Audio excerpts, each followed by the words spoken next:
Shalom Bapak Ibu. Apa kabarnya? Baik ya. Oke. Puji Tuhan, kita sudah memasuki minggu kedua bulan April. Saya berharap bahwa momentum Paskah, Jumat Agung dan Paskah masih kita rasakan sampai detik ini. Amin ya. Kalau Bapak Ibu tidak merasakan, lihat ini yang ada di belakang saya. Oke, Bapak Ibu, mari kita sama-sama membuka Alkitab kita. Kita akan membaca satu bagian daripada kebenaran firman Tuhan yang terambil di dalam 1 Tesalonika pasal 4, ayatnya yang ke-13 sampai ayatnya yang ke-18. Kalau sudah ketemu, kita akan baca secara silih berganti. Saya baca ayat 13, Bapak Ibu ayat 14 dan sampai seterusnya.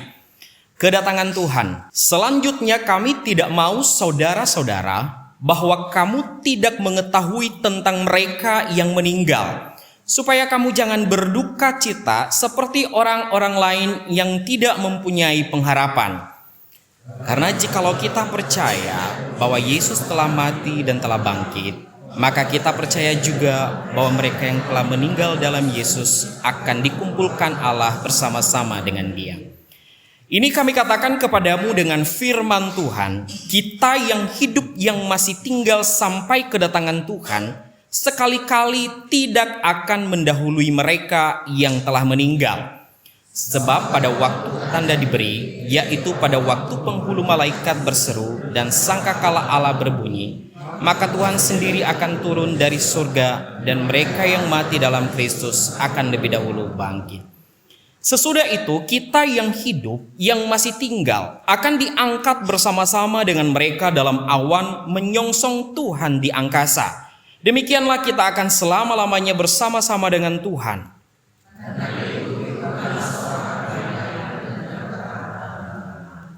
Amin untuk pembacaan firman Tuhan.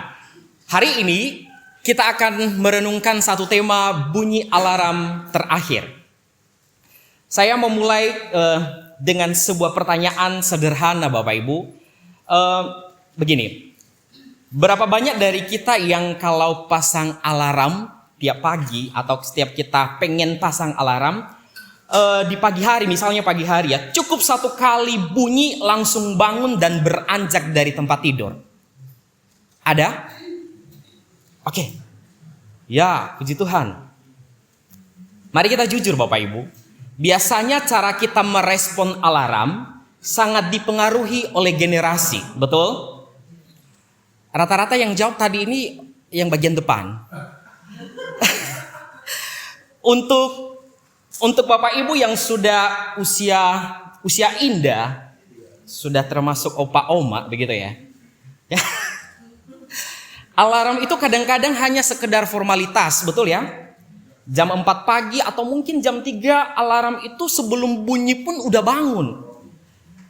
Bapak Ibu mungkin sudah mandi, sudah selesai saat teduh, bahkan sudah menyiapkan sarapan. Bahkan sampai-sampai alarmnya itu kaget melihat Bapak Ibu sudah bangun duluan. Tapi begini Bapak Ibu, coba kita tanya kepada anak-anak muda, milenial, Gen Z, generasi Z, dan saya termasuk di dalam hal itu. Apalagi kalau semalam tidurnya kurang begitu ya, deadline pekerjaan sedang mengejar, kemudian mungkin menjaga anak yang rewel. Saya percaya bahwa mereka tidak pasang alarm itu tidak hanya satu kali. Betul? Biasanya kalau pasang alarm itu mungkin lebih daripada satu. Jam 5, jam 5 lewat 5. Jam 5 lewat 10 sampai jam 5.30 dan sampai kesiangan. Yang kita tekan apa? Snooze. Tunda dulu. 5 menit lagi lah Tuhan, sampai akhirnya kesiangan dan panik begitu. Pertanyaannya adalah, kenapa sih kita sampai membenci suara alarm itu? Karena alarm itu kalau kita perhatikan itu mengganggu banget, menyebalkan, tetapi sejatinya itu menolong kita, begitu ya. Supaya kita tidak terlambat. Tetapi suara alarm mengganggu kenyamanan kita. Alarm memaksa kita bangun untuk menghadapi realita hari yang berat. Harus siap-siap macet-macetan di jalanan, mengurus anak yang rewel, mengurus pasangan yang rewel juga mungkin ya. Atau menghadapi, udah mulai ada tagihan nih, KPR belum lunas nih. Harus dipikirkan hal itu. Jadi hidup kita hari-hari ini dipenuhi dengan alarm. Alarm yang mengejutkan. Mungkin bagi kita yang muda sekarang ya, anak-anak muda, kita ada di masa kalau anak-anak muda itu bilangnya quarter life crisis begitu.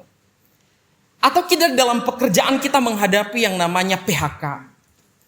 Atau bagi kita keluarga muda, kita bergumul, alarm sudah bunyi ini. Minggu depan sudah harus bayar cicilan KPR dan lain sebagainya.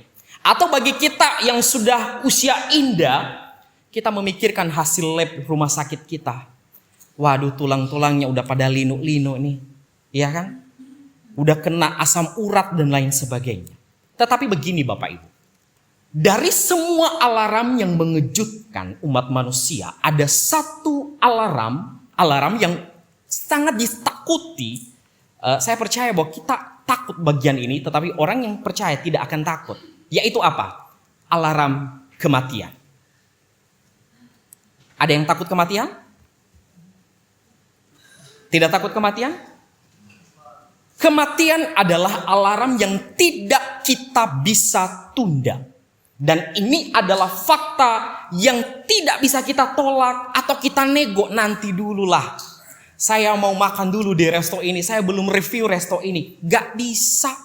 Jika alarm itu sudah ada, tinggal berpasrah Bapak Ibu. Memang kita menerima fakta ini memang susah. Karena kenapa? Kita dibawa pada satu momen tentang duka, tentang kehilangan, dan lain sebagainya.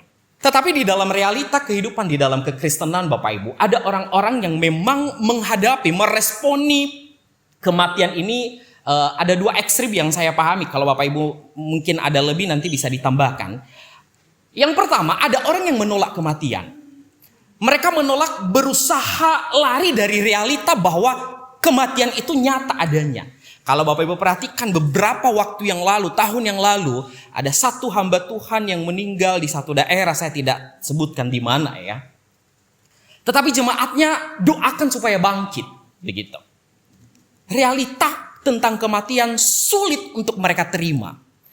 Dan ekstrim yang kedua adalah ada orang yang secepat mungkin ingin meninggalkan dunia ini. Misalnya siapa itu? Saya beberapa kali wawancara orang yang memang sudah ada di usia indah. Saya bertanya, Oma sekarang pergumulannya apa? Kerinduannya apa?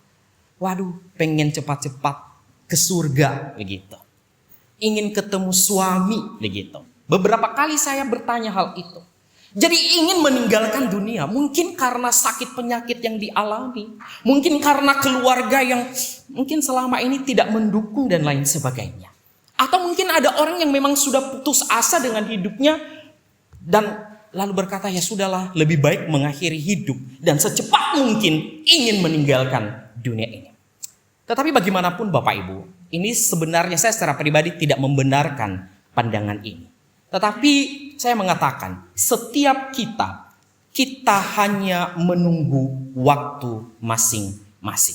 Maka hari ini kita akan berbicara tentang sebuah alarm, bukan alarm kebakaran lagi, bukan alarm smartphone kita untuk menunda bahwa tunda dulu bangun. Tetapi ini adalah alarm terakhir. Kapan itu? Tidak tahu. Tetapi kita melihat sepintas Bapak Ibu mengenai konteks historis daripada surat Tesalonika ini yang dituliskan oleh Paulus. Paulus mendirikan jemaat Tesalonika ini tidak terlalu lama Bapak Ibu.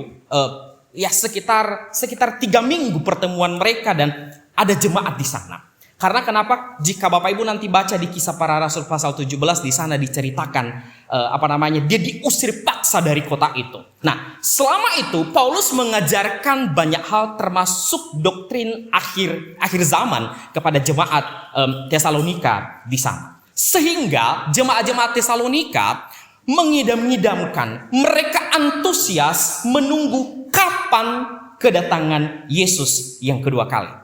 Saya berharap Bapak Ibu memperhatikan hal ini. Jemaat di Tesalonika berharap, menginginkan hal itu. Tapi perlu kita ketahui, kota Tesalonika sangat dipengaruhi oleh budaya Yunani dan Romawi. Ada sebuah prasasti kuno di sana Bapak Ibu. Ini dia ya. Ya, ini hanya cuma gambaran. Prasasti kuno di Roma, dan itu ditemukan satu pemakaman Yunani Romawi. Di atas batu nisan makam keluarga, maka ada tulisan I was not, I became, I am not, I care not.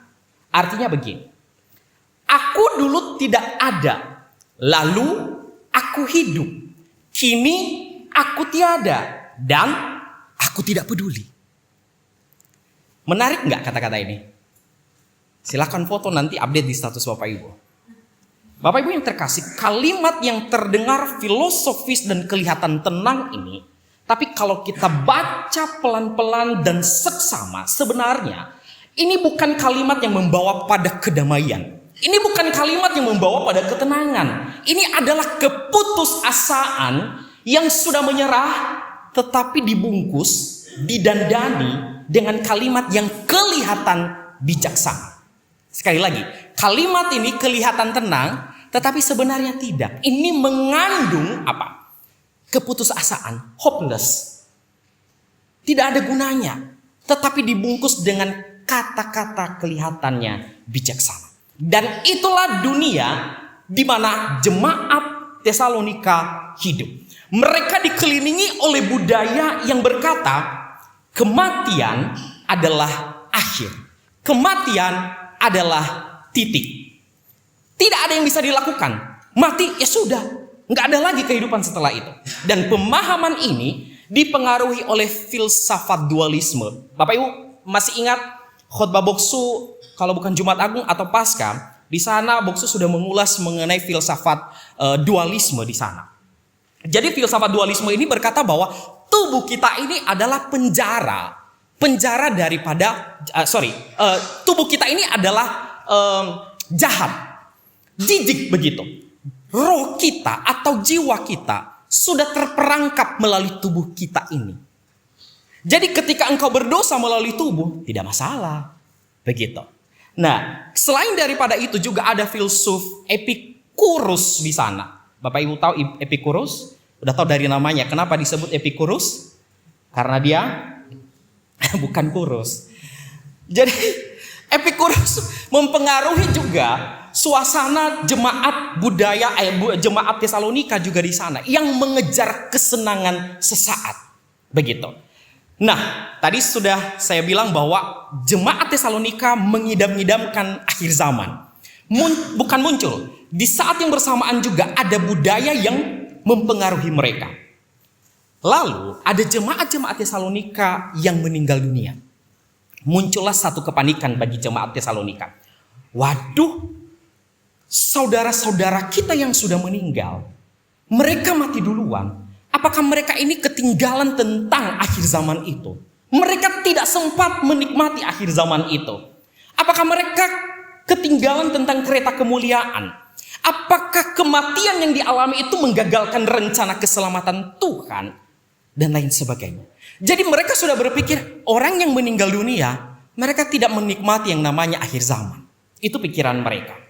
Nah, mendengar hal itu, Paulus masuk, mengirimkan suratnya, dan dia merespons secara teologis yang tajam terkait isu ini. Ia tidak memberikan teori konspirasi, tetapi ia memberitakan Injil. Paulus memberitakan bahwa Yesus bangkit dari kematian secara fisik, dan itu jaminannya.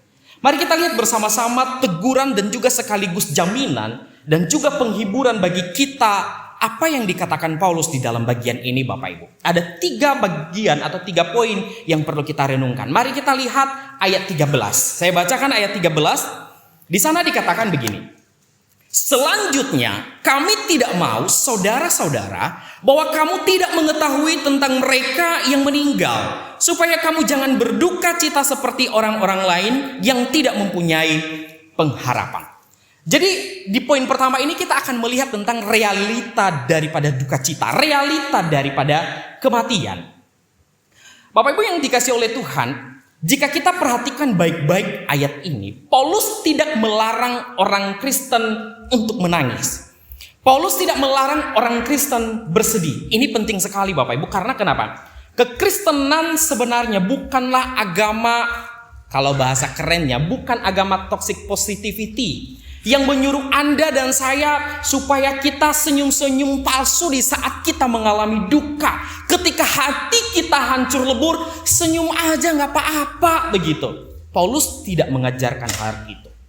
Paulus tidak pernah melarang kita menangisi tentang duka yang kita alami.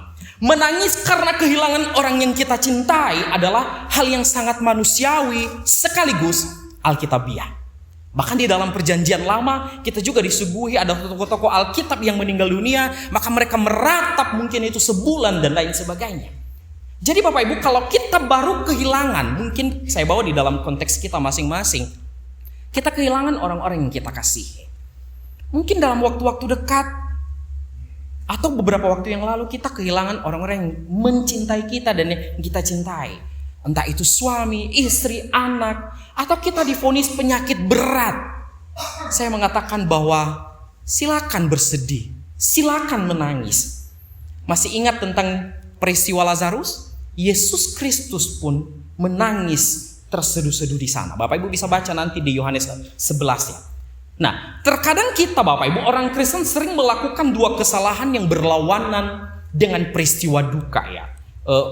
Ada di dalam ranah orang-orang Kristen lah. Yang pertama, ada orang yang menyangkali tentang apa? Kesedihan. Mereka menyangkali kesedihan karena takut dianggap, wah, kamu ini tidak beriman. Masa cuma kehilangan itu saja kamu nangis begitu? Itu kan milik Tuhan. Kita pasang muka tabah di pemakaman ketika ada orang yang kita kasihi dikuburkan. Kita mungkin bilang puji Tuhan dia sudah damai. Sementara hati kita menangis sendirian di kamar, mungkin di malam hari. Ada orang-orang tertentu semacam itu.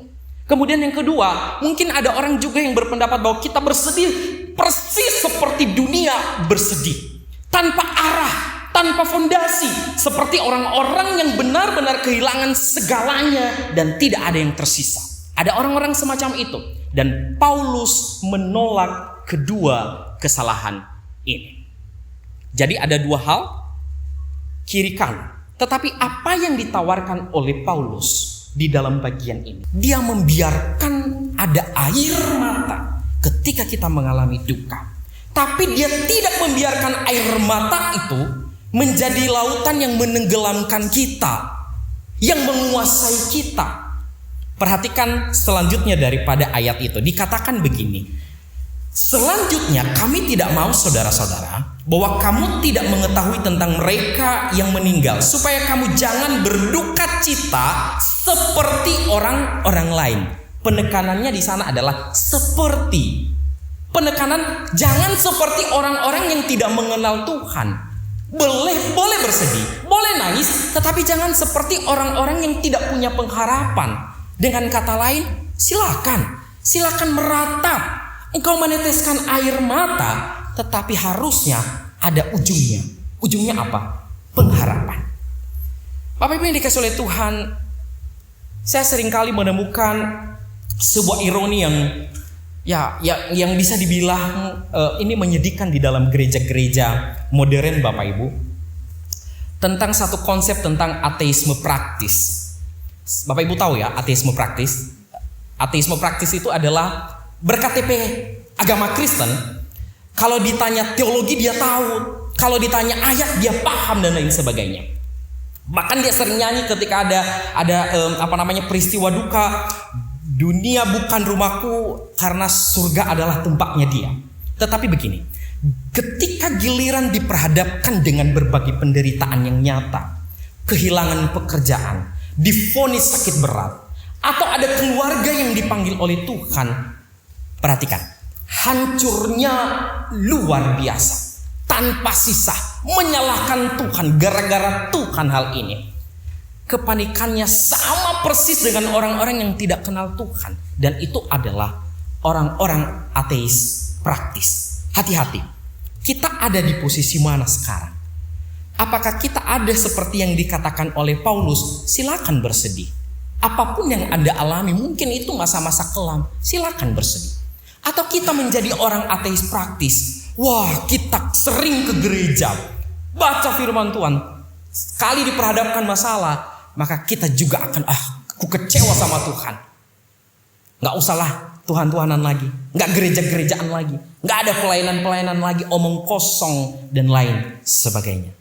Mari kita ngecek diri kita Bapak Ibu. Tetapi firman Tuhan pagi ini mengingatkan kita, bahkan memvalidasi akan diri kita, bahwa kesedihan kita itu diterima oleh Tuhan.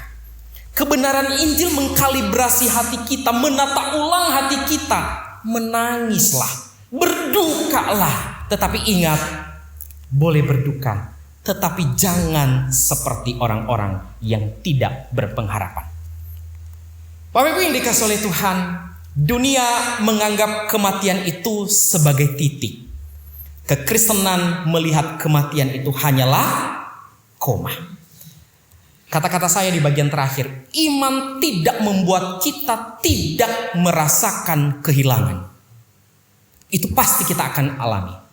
Iman memberikan kita tempat untuk apa? Berdiri teguh di tengah kehilangan. Amin ya.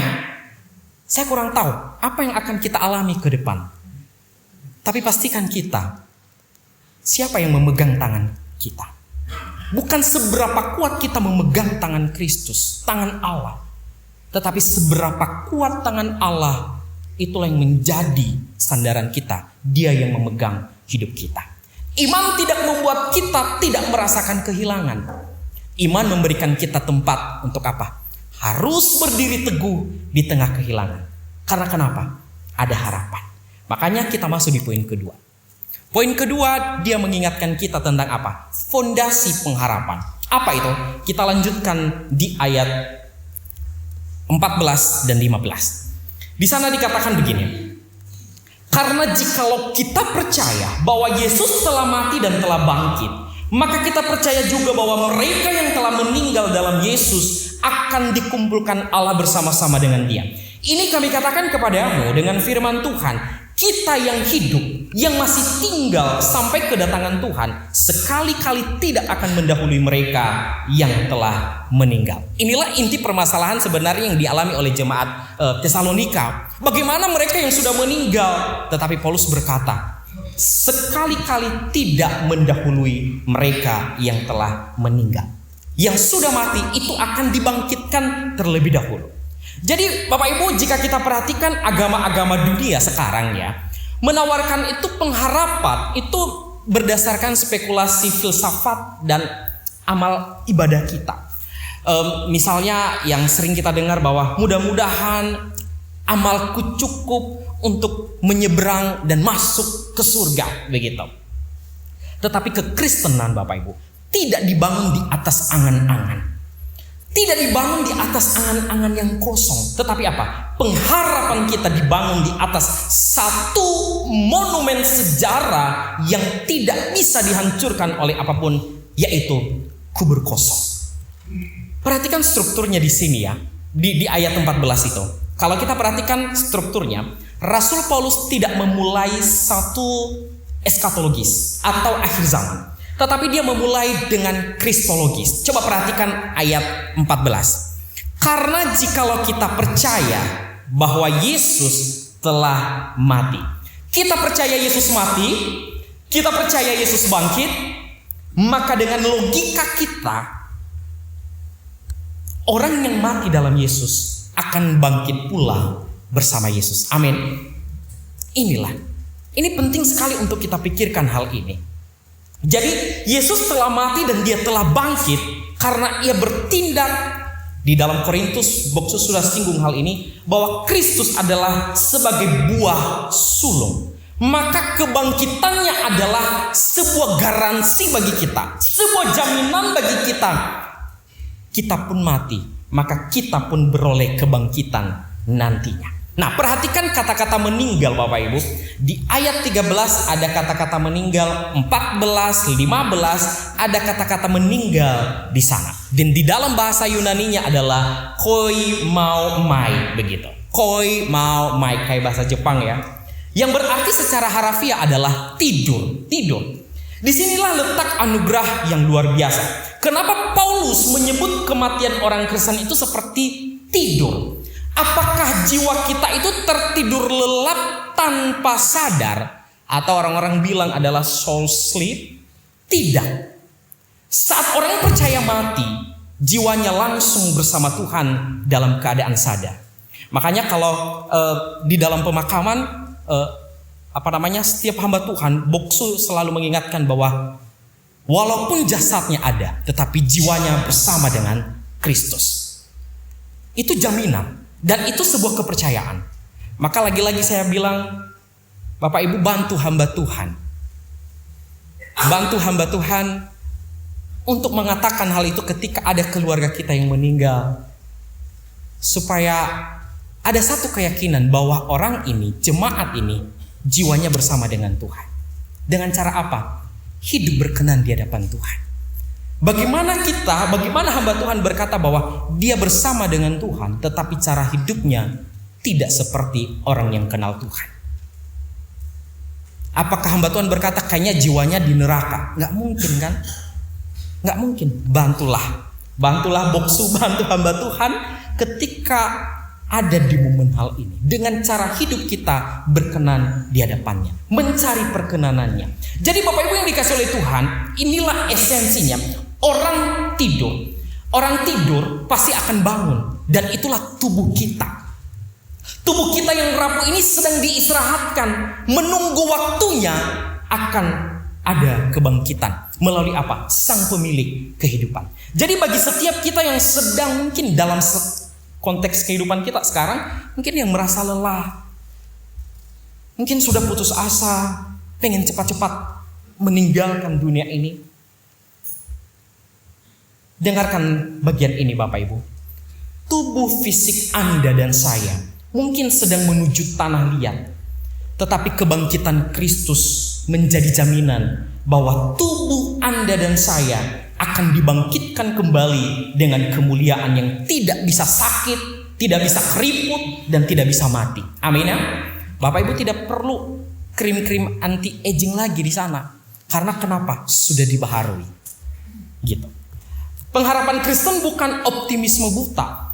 Pengharapan Kristen adalah bertumpu pada fakta kebangkitan Kristus. Saya bertanya begini, apakah Bapak Ibu percaya akan kebangkitan Kristus? Jika ibu-ibu, bapak-bapak, semua yang ada di sini percaya, maka itu adalah satu dasar pengharapan kita. Pertanyaannya adalah, kapan tepatnya tubuh yang tertidur itu akan dibangkitkan, akan dibangunkan, dan bagaimana prosesnya? Dan inilah kita masuk di poin terakhir ini, yaitu kita masuk di alarm terakhir.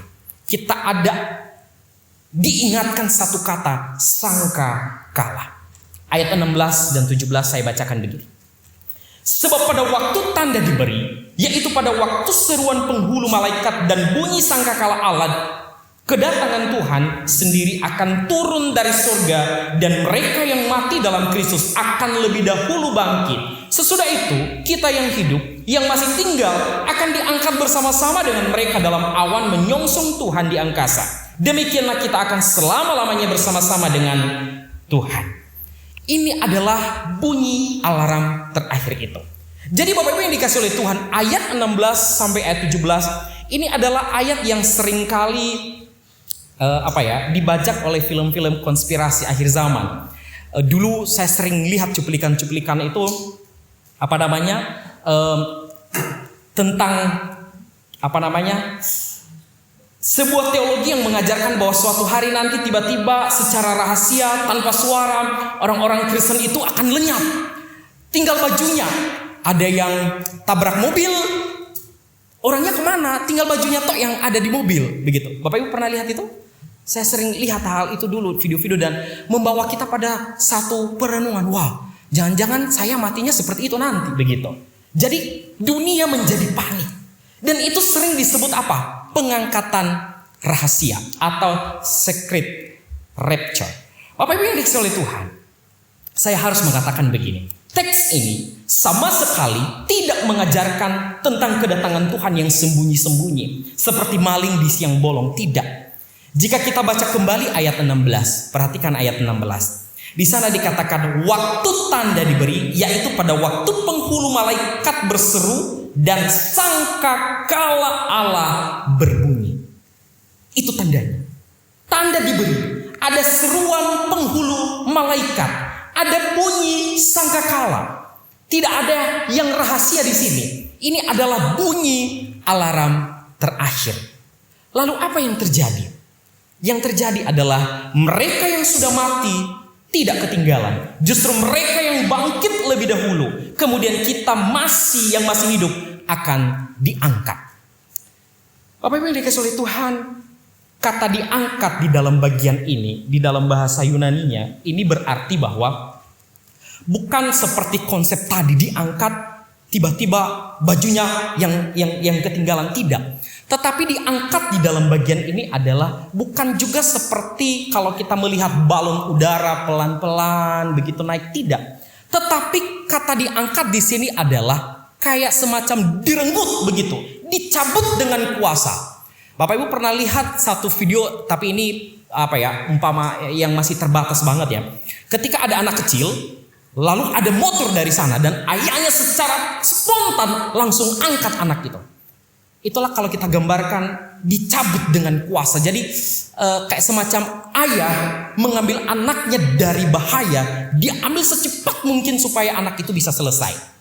Jadi tidak pakai drama seperti di film-film Bapak Ibu. Dan ini bukan gambaran yang mungkin kita berkata bahwa kalau kita nanti diangkat kita kayak semacam terbang melambai-lambai. Tidak Bapak Ibu, tidak seperti begitu. Tetapi kita diangkat. Gimana cara menggambarkannya? Bapak Ibu paham lah ya apa yang saya maksud begitu ya. Diangkat secepat mungkin, sekilat mungkin, dan ya Bapak Ibu bisa bayangkan lah bagian itu. Kemudian kata menyongsong. Kata menyongsong di sana ini menggunakan istilah teknis kenegaraan Yunani Romawi. Jadi ketika seorang kaisar mendekati sebuah kota dalam kunjungan kenegaraannya, maka para warga kota, para perwakilan rakyat keluar menyongsong kaisar ini. Bukan hanya menyongsong datang, tetapi bahkan keluar mereka juga antar. Mereka berjalan menuju kaisar, lalu mereka berbalik bersama kaisar dan masuk ke kota bersama-sama. Bukan hanya mereka, panitia penyambutan pun mereka juga turut menyambut sang kaisar. Ini sama halnya kita kelak. Kita menyongsong Yesus bukan untuk kabur dari bumi. Kita menyambut Dia untuk mengawal sang raja kita, raja yang agung, yang memulihkan langit dan bumi. Jadi tidak ada yang tertinggal sama sekali seperti konsep orang-orang jemaat di Tesalonika. Yang mati bangkit duluan, yang hidup menyusul, dan semuanya akan reuni bersama. Dan ini adalah kemenangan mutlak. Jadi Bapak Ibu yang dikasih oleh Tuhan, ini adalah sebuah kepastian. Ini adalah sebuah kepastian. Jadi pertanyaannya begini. Tadi kita sudah melihat bahwa realita daripada duka. Kita juga tadi sudah melihat bahwa ada dasar pengharapan kita yaitu kubur kosong. Maka di ketiga kita akan mendekati yang namanya alarm terakhir. Pertanyaannya begini. Kita kan masih hidup di dunia. Apa yang harus aku lakukan selama saya menanti hal itu? Apa yang harus aku lakukan selama saya menunggu hal itu? Mari kita sama-sama baca ayat 18. Sudah ketemu ayat 18? Ayat 18 Rasul Paulus menutup dengan kalimat perintah yang lugas. Kita baca sama-sama 1, 2, 3. Karena itu hiburkanlah seorang akan yang lain dengan perkataan ini. Tujuan utama menjelaskan detail tentang sangkakala, malaikat, dan kebangkitan bukan supaya jemaat Tesalonika menyimpan sendiri akan berita agung itu. Bukan supaya jemaat Tesalonika sibuk cocologi dengan 666 dan barcode-barcode microchip, bukan. Tujuannya adalah ketika engkau sudah mendengar berita agung ini, engkau juga turut ambil bagian untuk menghibur saudara-saudaramu yang sedang dalam duka.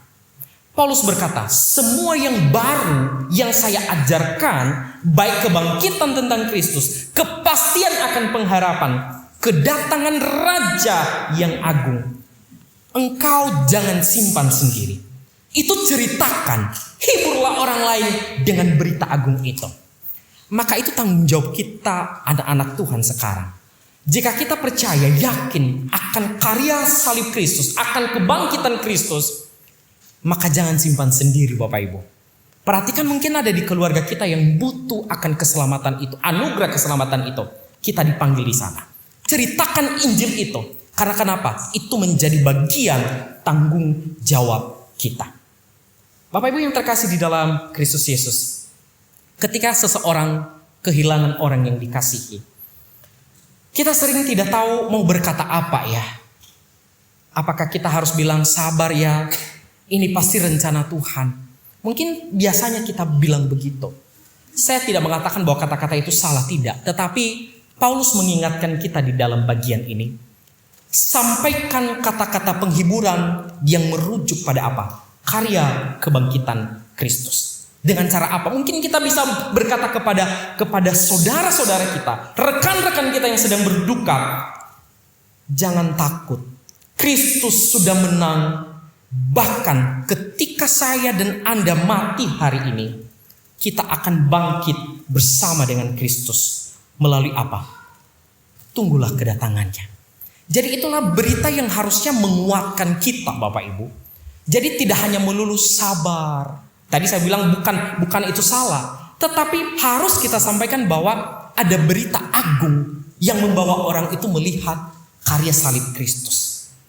Bapak Ibu yang terkasih di dalam Kristus Yesus, mari kita perhatikan orang-orang di sekitar kita, mungkin di dalam gereja ini. Adakah keluarga kita, keluarga sesama kita, mungkin mereka pusing, mungkin mereka bergumul dengan hidup mereka. Mungkin ketika kita melihat bahwa ada jemaat-jemaat Tuhan, anak-anak Tuhan yang sedang bergumul banyak hal, entah sakit, penyakit. Mungkin orang tua kita yang sudah bergumul dengan sakit yang tiada henti, tidak sembuh-sembuhnya. Maka kita dipanggil di sana untuk apa? Hiburlah mereka dengan Injil Kristus. Bapak Ibu yang terkasih di dalam Kristus Yesus, kabar baiknya adalah penderitaan ini tidak selama-lamanya ada. Ada masa expirednya, ada masa kesudahannya. Jadi apa artinya? Tubuh kita yang sakit ini tidak akan selamanya sakit. Pekerjaan yang membuat kita itu stres, tidak itu selamanya kita membawa kita pada kehancuran. Karena kenapa? Pada akhirnya Tuhan akan memulihkan hal itu. Bapak Ibu yang terkasih di dalam Kristus Yesus, mari kita perhatikan hidup kita. Apakah kita sudah menjadi perpanjangan tangan Tuhan dimanapun kita berada melalui kehadiran kita? Apakah kita sudah menjadi pembawa berita Injil Kristus di sana atau bagaimana? Apakah kita mengisi hidup kita selama menantikan kapan kedatangan Tuhan itu dengan hal-hal yang agung atau bagaimana? Ada satu ungkapan dari Martin Luther Bapak Ibu. Mungkin kurang kelihatan tetapi saya coba bacakan. Di sana dia berkata begini. Sekalipun saya tahu besok dunia akan hancur berkeping-keping, saya masih akan tetap menanam pohon apel dan melunasi hutang-hutang saya. Walaupun besok itu akhir zaman, saya tetap menanam apel. Saya tetap melunasi tanggung jawab saya. Tidak peduli kapan hal itu. Karena banyak orang juga yang menantikan akan kedatangan Tuhan dengan berdiam diri, dengan menganggur dan lain sebagainya. Bukan itu caranya. Tetapi Martin Luther berkata bahwa aku melakukan tanggung jawabku selama aku di dunia ini, sekalipun nanti atau besok akhir zaman itu tiba. Artinya begini, kita dipanggil di dunia ini sambil kita menantikan kapan kedatangan itu datang. Untuk apa? Menjalankan bagian kita. Beritakan Injil. Jadilah saksi Tuhan. Jika ada hal-hal yang perlu dibereskan selama di dunia ini, mumpung kita masih hidup, bereskan hal itu. Sehingga Tuhan dipermuliakan melalui kehidupan kita. Dan kita pun dengan lega menyambut akan kedatangan Kristus. Kiranya Tuhan menolong kita, memampukan kita melalui perenungan firman Tuhan ini. Mari kita berdoa.